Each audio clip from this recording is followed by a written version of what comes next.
All amazingly lucky to be living in a place where we have some of the finest restaurants in the country, and we've got a thriving wine industry. But on the wine side of the equation, wine industry businesses have created this culture in spite of a problematic regulatory environment. I'm just going to give you a few examples, and these are some of the things that Modernize Wine Association is working on. First off, charity wine auctions.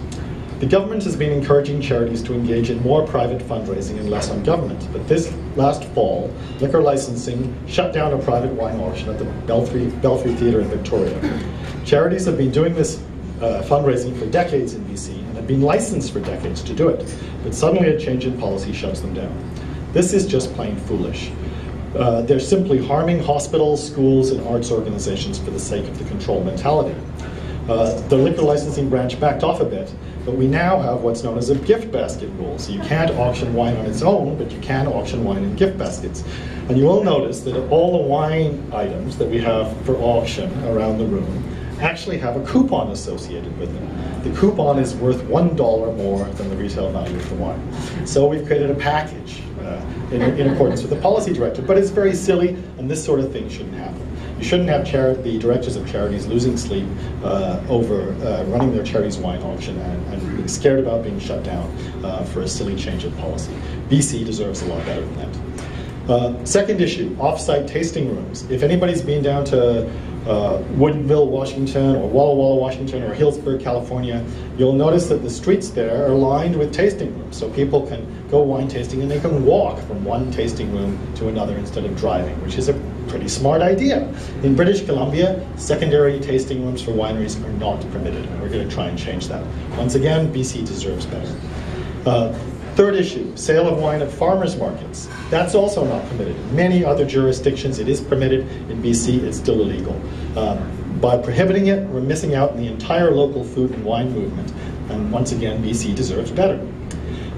Fourth issue, there's something in BC which I know many of you are familiar with, but some of you may not be, called the spec system. And that applies to a lot of product that comes into the province that's imported in from smaller producers.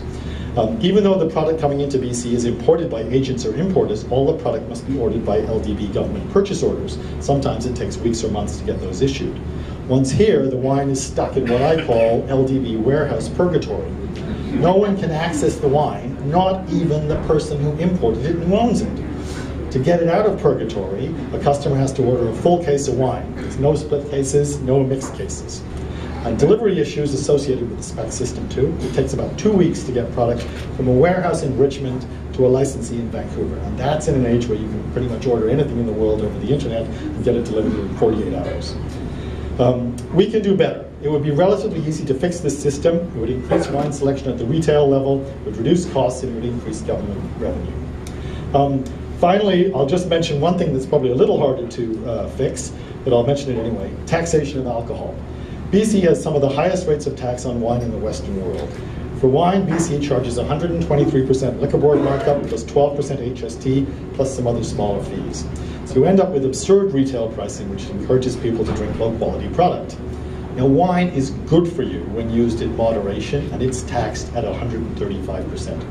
No amount of soda pop is good for you, and it is taxed at 12%. Once again, BC deserves better.